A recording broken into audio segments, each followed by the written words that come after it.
Hello and welcome to Midwest Writers Room. Our mission is to encourage, educate, and celebrate writers of the Midwest. I'm Luella Schmidt. And I'm Ken Humphrey. Today we are interviewing Rebecca M. Zornow.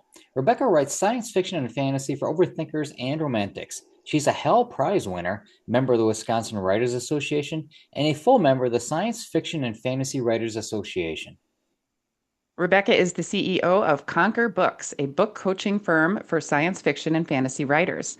She lives with her family on over an acre of river adjacent land in her favorite Wisconsin downtown. Rebecca, welcome to Midwest Writers Room. How are you doing today? Good. Thank you for having me.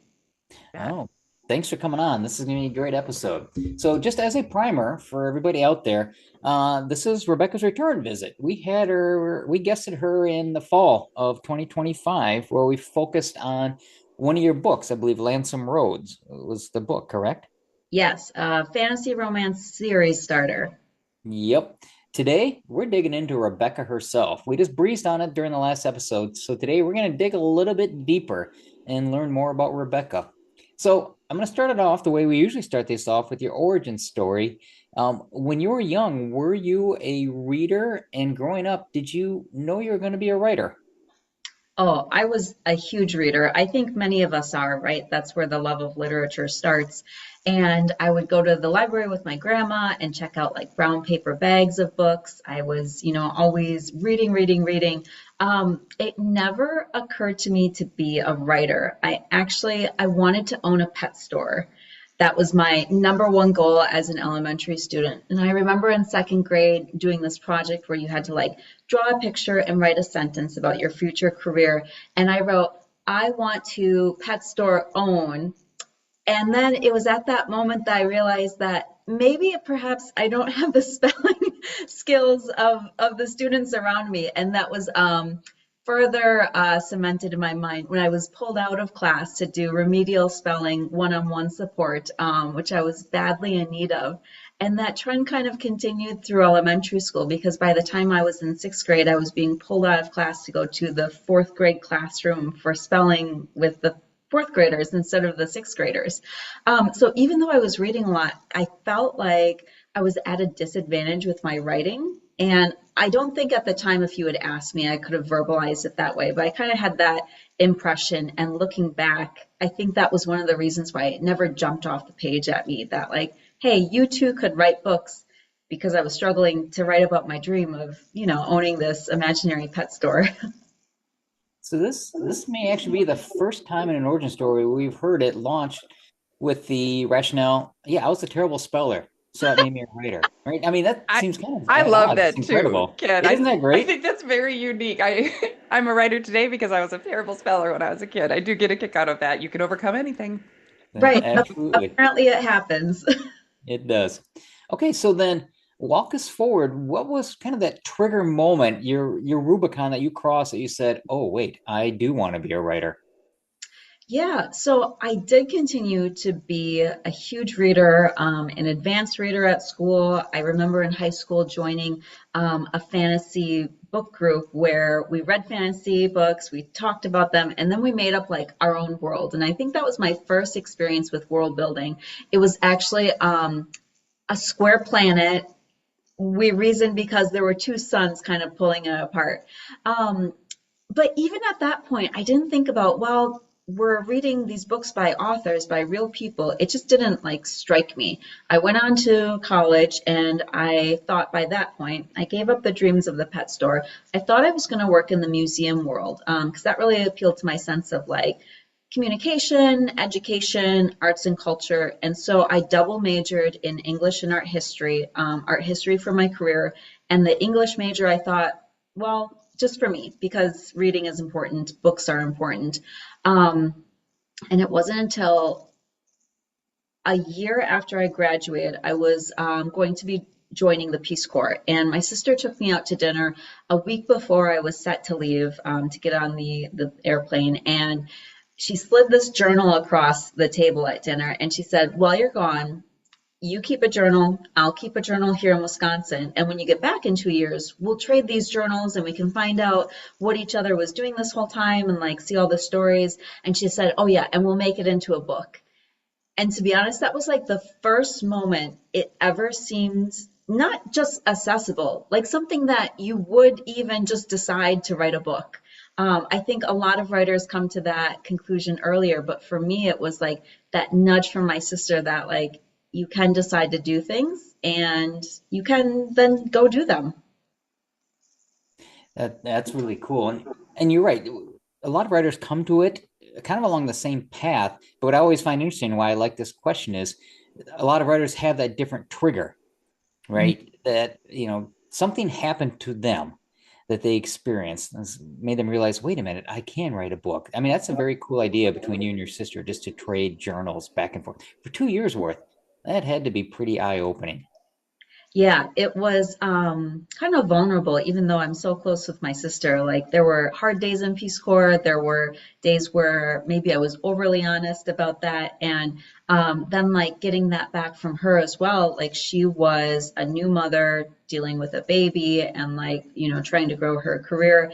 And I think that seeing that kind of like openness, vulnerability combined with like storytelling because I always knew that she would be reading the journal. So I was trying to write with like a point of clarity. And it was at the end of that Peace Corps experience that I started doing a lot of creative writing, writing short stories. I had done a little bit of creative writing in college just by the nature of doing an English degree. But that was the first time that I started to write things down on paper and think like, I wonder if this has legs to go anywhere. Yeah, interesting.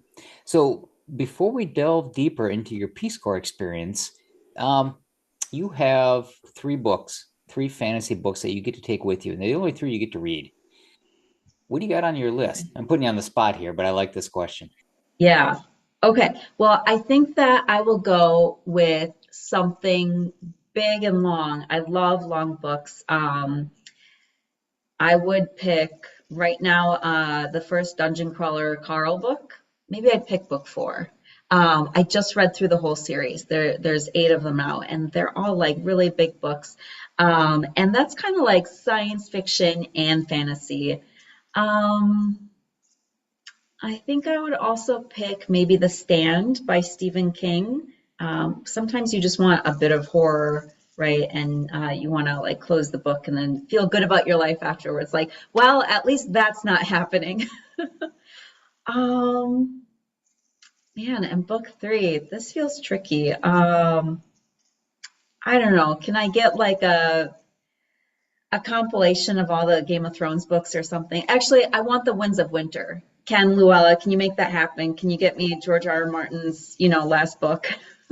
Yeah, I mean, he hasn't returned any of my calls yet, but I'll double down. I'm sure he's in the I'm on it. midst of it right I've now. got untold power. Yep. Excellent. All right, so let's talk about Peace Corps. You were in Africa for that. How did that influence your writing, and what direction did that take you? Yeah, so I went to a country called Eswatini, or most of the world called it Swaziland the years that I were there. And it is about 1 million people in one of the last absolute monarchies in southern Africa. It shares a border with South Africa and Mozambique. And I lived at a rural primary school about 17 kilometers from the nearest paved road. I lived in a house with electricity but no running water. And culturally, it was very, very different. Everything from, how you greet people to where people sit. When you join the Peace Corps, you get a few months of training to both show you how to live in this different environment, logistics about like public transportation and how do you do your laundry, but then also a lot of cultural things about how people are making decisions.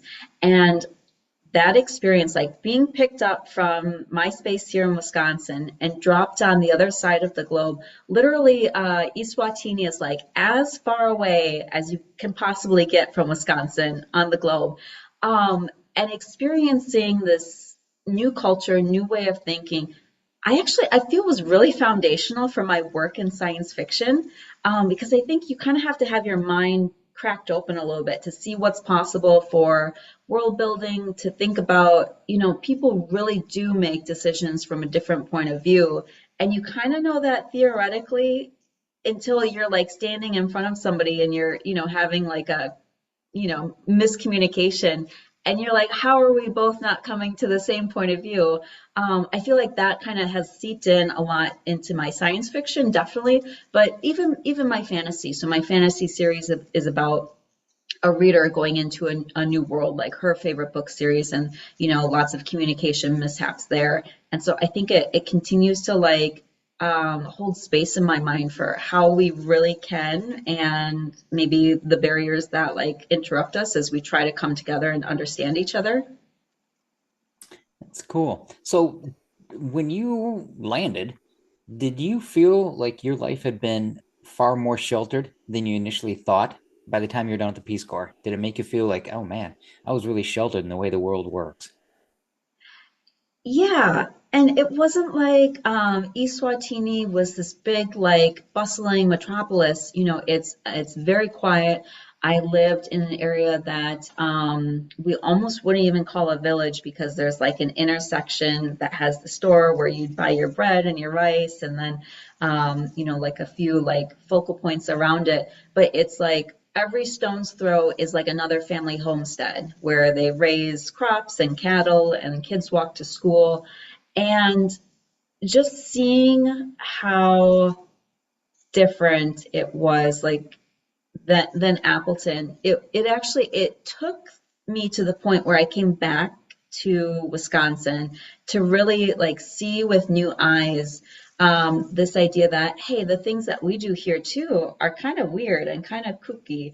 And I remember especially walking into the grocery store here in Wisconsin for the first time after I had been doing these little corner shops, and a lot of the families I worked with had food insecurity, and just like I felt like I was just in the future. I was just utterly like pushed into like a science fiction novel. Like, oh, this is really odd. This is a really interesting way that we're living. And so it did make me realize how sheltered I was growing up in terms of I only like had one lens to look through. Like I assumed that the things me and my family did were the things that families across the world did. And it wasn't until like I kind of closed the circle coming back and could see this form of living with the eyes of a Swazi from like the perspectives I had picked up that kind of like broke that open for me. Yeah, I can only I can only imagine just the culture shock of just facing a different way of life that you may not have ever considered. That's pretty cool. Okay, last question from me, and it's really on your preferred genres. So, what really drew you to science fiction and fantasy as opposed to writing, murder thrillers or romance or some other genre? What keeps you there? Yeah, that's a good question. I'm a wide reader. I love reading nonfiction. I love like memoirs. I love a lot of other genres of fiction. Um, and looking back, I can see that I was reading a lot of science fiction and fantasy early on in my life.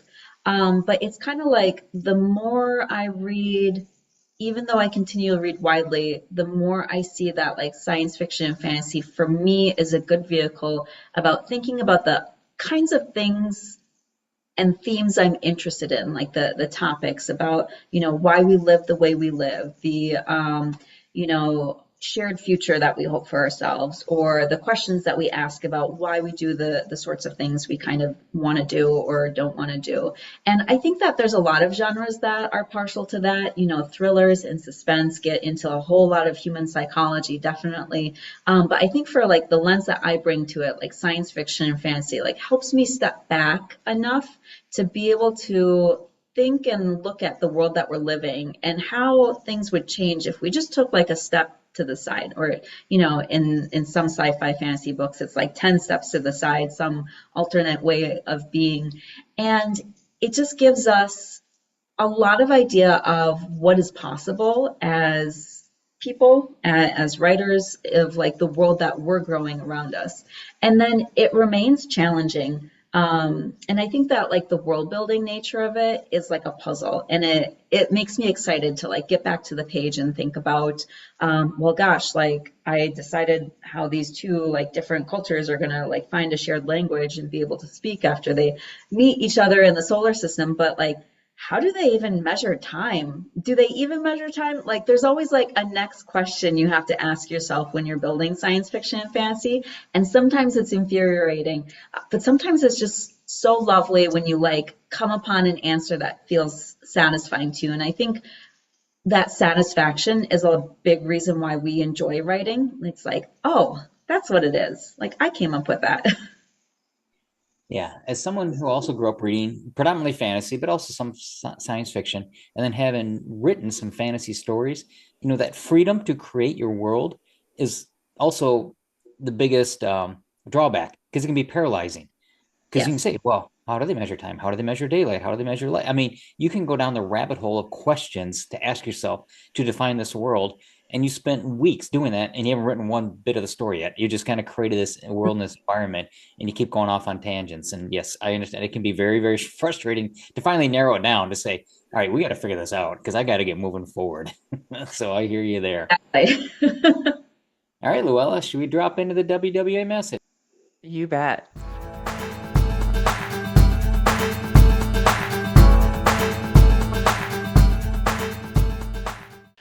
Sharpen your favorite writing quill, folks. The Jade Ring contest returns this summer for its 77th year. One of the longest continuous contests in the Midwest, WWA accepts stories with fiction, nonfiction, and poetry genres. Submissions are open on June 1st, and you can learn more at wiwrite.org/contests.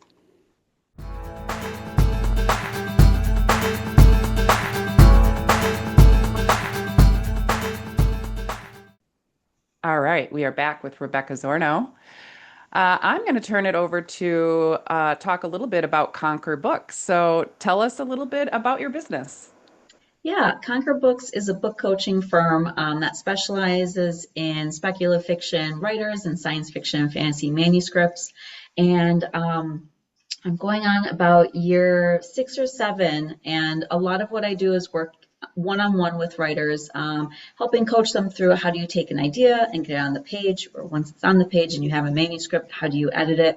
I'm a very hands-on editor in that way, but there's always those exterior questions I feel like writers have about, well, but if I do this, how do I get started with marketing? Or if I want to self-publish, how do I build a timetable? Or, hey, is this any good? Or, hey, should I feel weird about like writing this like, weird sci-fi book? Like we all have this kind of like cloud over us that's totally unrelated to like the writing craft on the page. And so I find like working through the craft and the editing combined with like coaching through some of these things really fits like my style of education in the writing world. And then I do a number of like workshops and live events, which I feel like building the writing network is part of the fun of being a writer. There are just so many interesting writers out there. Well, I agree with that. I think Ken and I have a ball just meeting all the writers we meet on the podcast. And so I'm sure it's the same for you finding, clients and attendees at your workshops and stuff like that. How many, approximately, like what does your week or month look like? Like how many clients do you kind of, or, book Yeah, clients do you deal with? Yeah, that's a good question. So I take on 3 one-on-one clients at a time because so I spend my mornings writing and I spend my afternoons on client work. And I found like that's kind of where I feel like I can delve into their projects, like give it my best while having like some variability. And then a lot of the times, one of those one-on-one coaching clients will work with me for a period of 6 to 9 months, depending on like where things are at. Sometimes I'll do like a 6 week program for somebody who's just trying to take an idea, get it to an outline, and like be able to, draft after we finish working together. Or there'll be like a specific need, like a series that they're trying to reboot, and thinking about the marketing on those things where it's a smaller window. But when somebody comes to me with, say, 30,000 words and they're like, hey, I'm trying to do this, like, am I on the right track?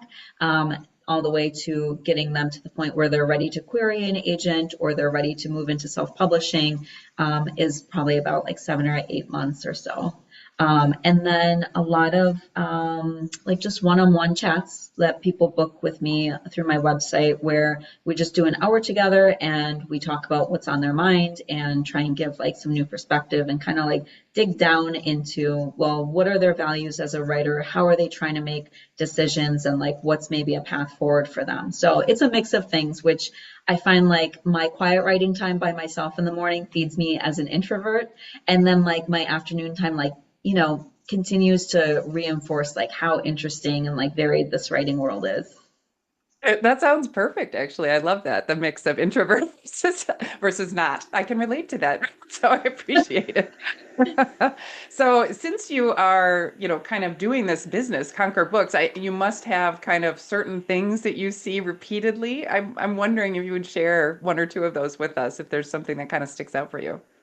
Yeah, and I would say for any writer, if you're really looking to hone your craft, I do think editing is one of the best ways for you to like broaden your perspective as a writer, be able to look at somebody else's work with fresh eyes and just see what strikes you and see what works and doesn't work and why you think that. And I think going through stories for writer friends or doing what you can to get that experience can really shape your own writing and make you stronger. And by seeing a lot of different manuscripts from writers who are like brand new, like they've just decided that they want to try this out, to people who maybe have written several books already and they're switching genres, or they're trying to like figure out some specific thing.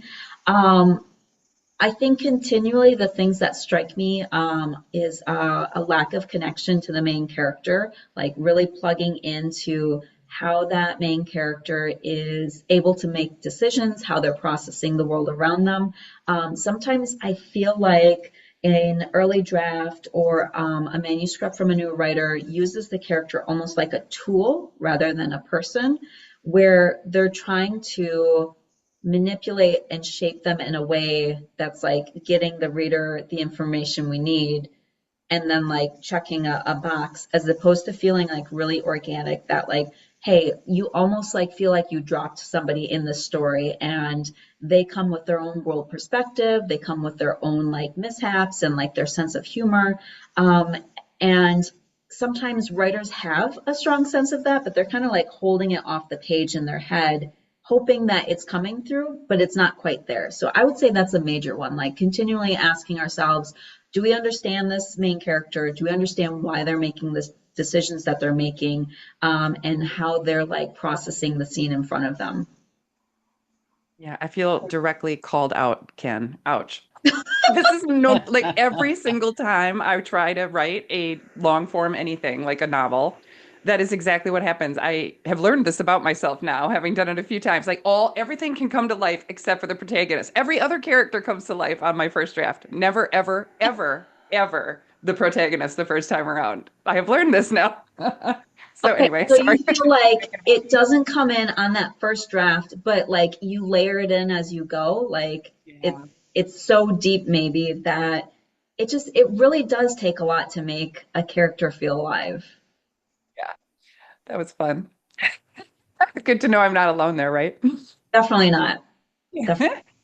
So let's talk. Oh, I'm sorry. Go ahead, Rebecca. Oh, I was just also going to mention that like wordiness and like overwriting things is something that plagues everybody. Like I feel like everybody, even people who have, written several things, sometimes it's hard to identify, hey, is this like beautiful prose or is this just kind of wordy or a distraction? So that's something to be on the lookout too, I feel. Guilty as charged. Especially my first drafts. Holy All right, crap. got you both.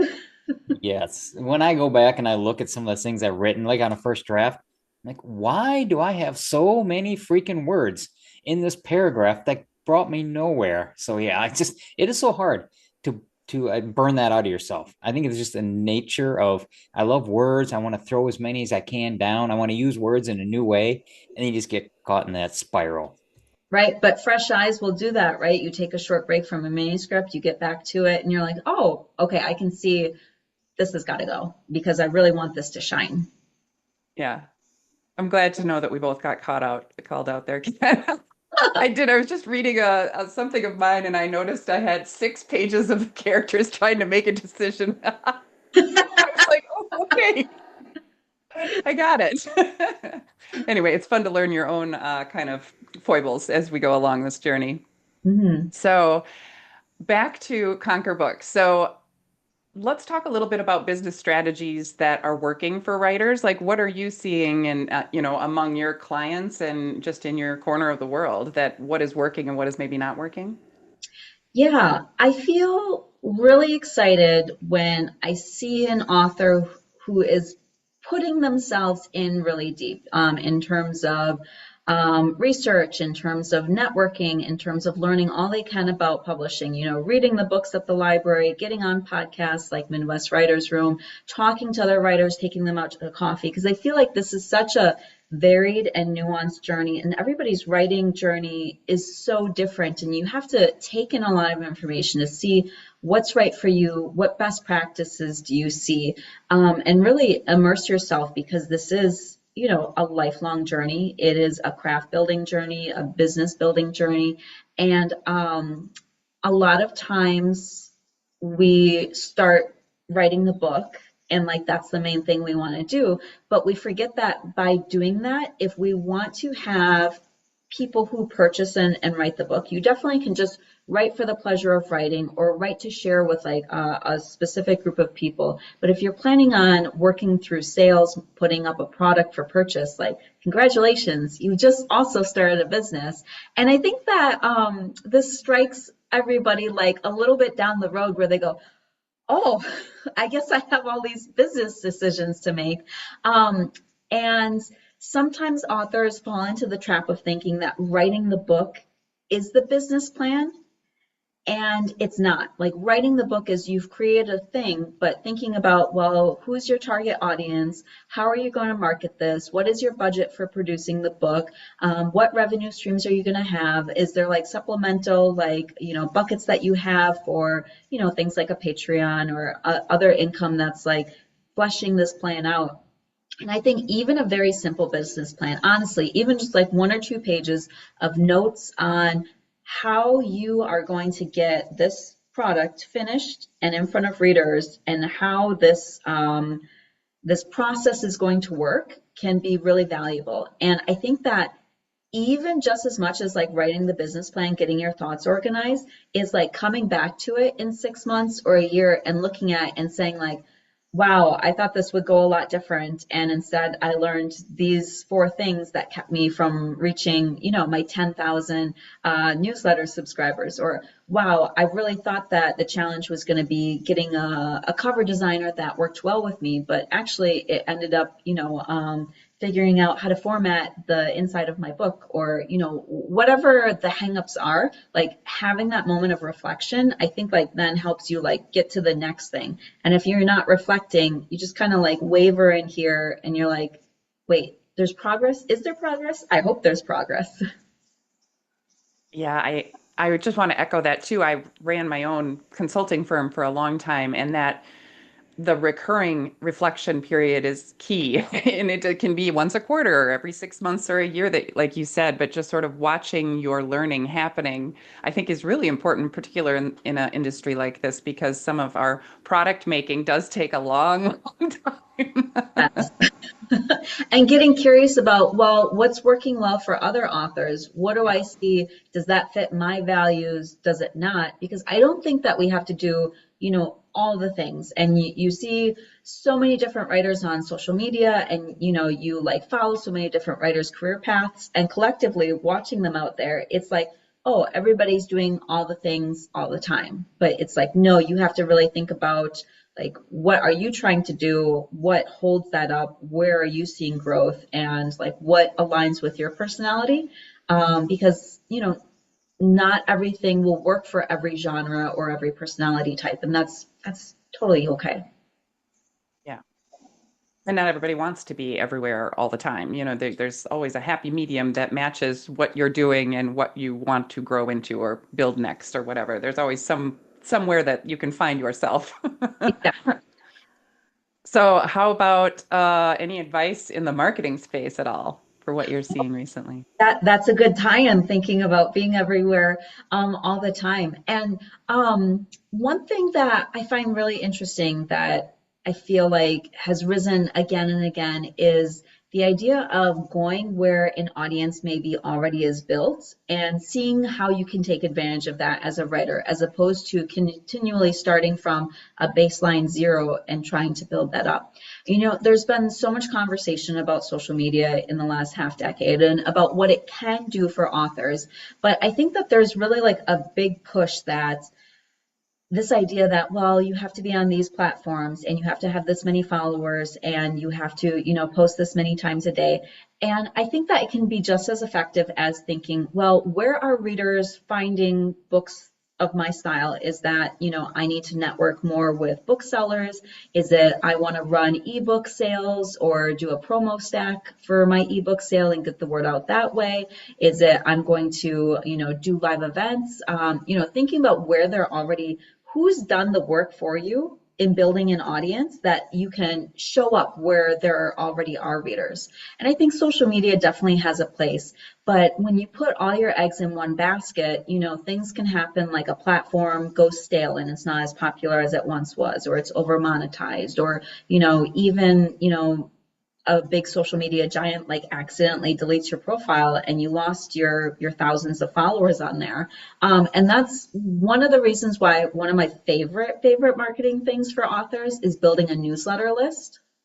Like I feel like once you do that like work, you continue to do it all through your author career, but like it doesn't just disappear the way that it can with an account that accidentally gets banned or something like that. And these are people who have already indicated that they're interested in the kind of thing that you're doing, that they want to follow you, they want to champion you, they want to see like the good news that you have coming out. And so even just like putting out a sign up sheet at your live events, like collecting those things or collecting emails before your book has officially launched and sharing with friends and family members bit about your writing journey. But you can also get creative. There's all kinds of like, reader magnets you can do to encourage people to sign up, getting like a pop-up on your website to remind people that even though they might think that they're following along and they're vested in like your books, they might want like the extra touch point or, doing things to do swaps with other authors and like share about, hey, I really love this author, sign up for their newsletter because like they always have like the funnest like news in their things. How can you like broaden that outward? And so like doing a mix of things, but really trying to be strategic about we only have so much time, and asking yourself what is important that I build from the ground up, and like what is out there that maybe can support me and make it a little bit easier for me so that I can get back to the important thing, which is writing the book. I don't know that I've ever heard anyone say that in quite that way, Ken. How about you? I love the Agreed. find the people who've already done that work for you to build your that audience and see if you can, be there for that audience. I mean, that made a lot of sense to Right. me, actually. And you're an important part of that equation, because if somebody's hosting an event and they're looking, for author submissions, or if somebody has like a blog, like they're looking for people that they want to feature as well. And I Mhm. think there's just been so much realization that, hey, X number of followers on a social media platform doesn't necessarily translate into book sales, because those are people who maybe are on social media less than they used to be, or just because they follow you for free jokes every once in a while doesn't mean that they're going to, go out and buy your hardcover on launch day. And so like kind of easing off of that, just giving yourself the pass to have, yeah, Luella, like the clarity to say, what's doing best for me and what do I enjoy and how can I combine those things? Yeah, I mean and that's probably one of the more opening moments I think for authors, especially when they're getting started. It's not a one-to-one relationship. Each subscriber does not equal one book or even one set of eyeballs on what you are putting out, right? It was just somebody that gave their name or signed up and may never even look at you again, right? And that's kind of the reality of it is you got to keep working. You got to keep just chugging that forward to build that list. Mm-hmm. All right, Luella, it's time. It is time for the special sauce question. Tell us, Rebecca, well, other than all of this fun stuff, what else do you nerd out about? Okay. I know you guys do the special sauce, and I felt like I had to give this like a lot of thought ahead of time. And one of the things that stands out to me is I have always loved traveling, and my time in the Peace Corps like really reinforced like, yeah, you really, really like to travel, and it's really good for your growth as, a person. But when we had young kids, it got less fun, trying to adjust to time zones or trying to, change a diaper in a train and all these things. And so I just felt this impulse that, maybe I don't have to travel as frequently as I had been, but it would be more interesting to kind of squash my travel time together for like once in a year. And so that's what my family does right now. We live somewhere else for 1 month of the year. Last year we went to Peru. This year we're going to Scotland. And I feel like instead of having like multiple flights, like we're doing it once, we do the transition once. And I want to give my kids some sense of like what it's like to really like sit with a culture that's not yours, like my experience with Peace Corps and how I could see how that really benefited me. And then I feel like it's wonderful to switch to a new location as you're working on a book project and just have like a fresh piece of that and like see what sorts of art and museums and, all these amazing things you can go and see and let it inspire you in what you're writing. And so I always have so much fun like planning this and then trying to do a good balance of some sightseeing, but then also some low key kind of relaxed like family time combined with work time and just see where things go. It's such a cool idea. So many questions on my part, but let me just kind of limit it to this one. Like, how do you pick where you're going to go each year? Is there some sort of process? You throw a dart at a map and say, let's go. Yeah, definitely a process, but also being open to the kinds of opportunities I think that come up. So we have traveled before to meet other Peace Corps volunteers that we served with to their home in the US, so that we have like a built-in guide, or we can also visit with friends while we're doing this. We knew we wanted to go back to Swaziland, Eswatini with our kids once they were old enough. So that was one we were kind of like, me and my husband were waiting for when we felt like the kids were old enough for that kind of trip. And we did that a couple of years ago and got to see some of the students that we taught now are adults. And then like last year, I knew I always wanted to see the rainforest. That was like a big bucket list item for me. And a friend of ours was planning on traveling with her family. And I said, well, tell me more about Peru and kind of like invited ourselves along on their experience because they're Spanish speakers and like, she had studied abroad there and she had all this insider information. And so I feel like it's a combination of like some big highlight locations me and my husband are aware of or want to visit or want to revisit, as well as like, well, what kinds of things come up that maybe make it easier to do this if we know somebody who's from the area or going to be traveling to the area, or if there's some like tie in with work that just makes it a little bit more possible, things like that. Very cool. So, in addition to hunting you down at some point this year in Scotland, where can our audience find you in the virtual world? Yes, I am on Facebook, Instagram, and TikTok for both author things at Rebecca M. Zornow or book coaching things at Conquer Books. You can learn more about Conquer Books at conquerbooks.com. You can go to my website, RebeccaMZornow.com, and I have a Substack for Conquer Books. So I know we were just talking about all of the social media things, and I used to be like quite a few more places. And I found like really honing in on what are the things that I really enjoy doing. And I enjoy writing and producing things for Conquer Books. And I really, like want to give people an in experience with like my author newsletter on RebeccaMZornow.com. Very smart. And we'll drop all those links down in the show notes for this episode.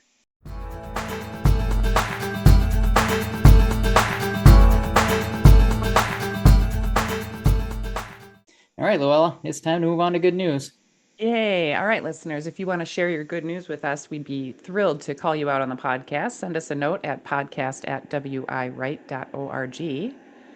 We're going to kick it off with congratulations to WWA member Laura Heiler. Amongst other notable achievements, she has been awarded a second fellowship to the Martha's Vineyard Institute of Creative Writing.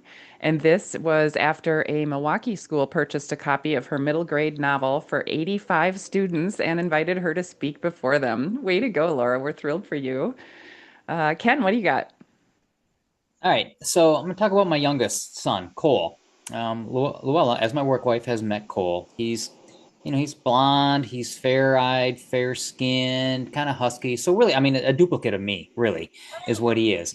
But in track, he throws discus, right? The 8-pound frisbee or whatever that he's throwing, and he's actually medaled a couple of times this year. He took first place last weekend at the meet he was in, and that's all cool, Nat. But being a physical duplicate of me, you've got this kid who's about 5'8". He's a little huskier than me. He's standing there amongst all these guys who are like 6 foot, 6'2". They look like they could block the sled right off the edge of a mountain. You got this kid out there running out there just whipping the disc right past him, and I find that hilarious. I mean, not only congrats to him, but I just find it hilarious when I see him standing in the group amongst all his fellow throwers and seeing what he can do.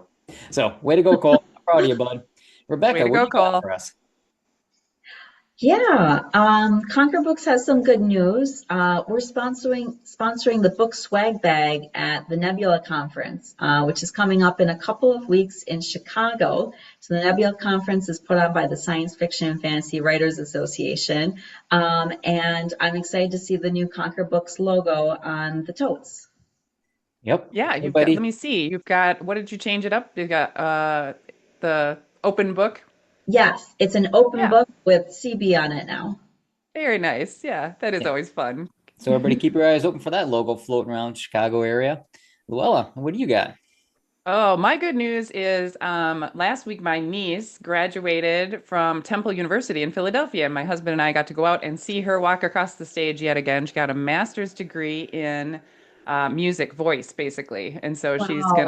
she's an opera singer, and so we've got a lot of very cool artsy folks in this family. So I'm very thrilled about that, and I'm pretending to be one too. All That's right, listeners. fantastic news. Podcast at wiwrite.org to share your good news. Ken and I would love to hear from you.